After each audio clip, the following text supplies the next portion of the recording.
Welcome back to Smart Life. I'm Dr. Gina.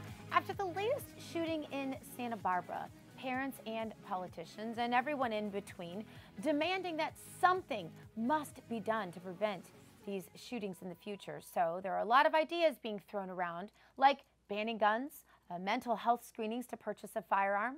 But are these the right answers, and what really works? Two guests join me today to discuss. Dr. Dathan Paterno is a clinical psychologist from Chicago and the author of Desperately Seeking Parents. And Dr. John Lott is the author of More Guns, Less Crime and is the president of the Crime Prevention Research Center. Doctors, welcome to the show. Thank you. Thanks for having us on. Dr. Paterno, I want to start with you because we look at these patterns of behavior. You yourself, a practicing clinical psychologist, what went wrong here? Where could this have been prevented in this particular story, the Santa Barbara murders? Well, there's a lot here. Number one, this young man was growing up in an existential wasteland. I think all indicators are that he was an empty soul. There was some question about whether he had a developmental disorder like Asperger's, which is kind of the diagnosis du jour right now. And he kind of flew under the radar for a long time with divorced parents, but it seemed like he just did not belong anywhere. And when kids have that, they develop this kind of existential loneliness, and it creates a lot of anxiety and anger, frustration at the world, and nobody really understood him. And so he had to do something in his own mind to be known, and it certainly worked, unfortunately. In addition, I think he was being treated by 2 or 3 psychotherapists or a psychiatrist, and nobody really caught on really well until the last minute. And then I think really there was a major law enforcement error where they just did not do enough to catch him at the last minute. Mm-hmm. Dr. Lott, your work is expansive in these fields, and a lot of people, including one of the fathers of the victims, is saying we have to have more gun control. Seems like just an off-the-cuff right answer, but when you dig a little deeper, that might be the worst answer of all, you say. Right. Well, before I kind of get into the gun control issue, I just wanted to comment a little bit on what the doctor said, and that is, you look at these types of mass killers, and it's amazing how many of them were actually seeing psychiatrists at the time of their attacks. You know, you have the recent Fort Hood shooter, you have Adam Lanza, James Holmes, the Virginia Tech killer. One could go on. And to me, at least the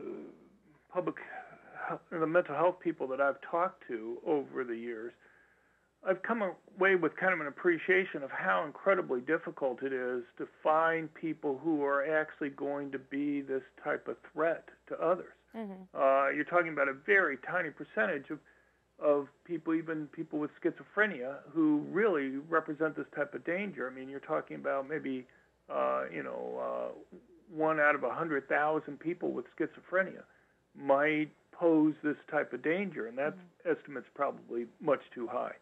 Yeah, so, according to the data I've read, Dr. Lott, 4% of those diagnosed with any major mental illness ever commit any sort of violent crime, and that's quite an extensive list of violent crime. If you look at those particular items, I mean that's a very broad field. So you're absolutely right; it's very unusual, but it makes it even harder to predict when someone who is diagnosed with a mental illness is going to snap. Right. Well, here's the basic problem. Given that it seems to be so hard to predict, and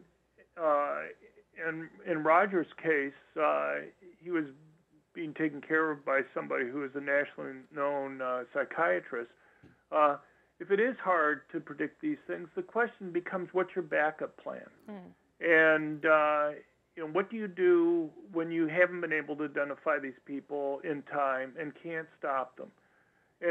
And there's where I think the gun control advocates, unfortunately, make things more dangerous, as you were suggesting before. And one of the things that was striking to me when I read the killer's manifesto there was not just how he was craving attention constantly, but the amount of detail and planning that he had that went into this attack, and also how he took into account whether people could stop him.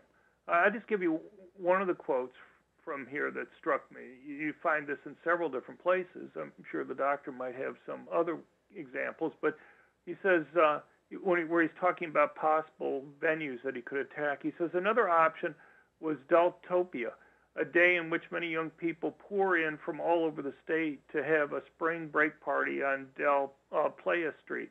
I figured this would be the perfect day to attack Isla Vista. But after watching YouTube videos of previous Deltopia parties, I saw that there were way too many cops walking around on such an event. It would be impossible to kill enough of my enemies before being dispatched by those damnable cops.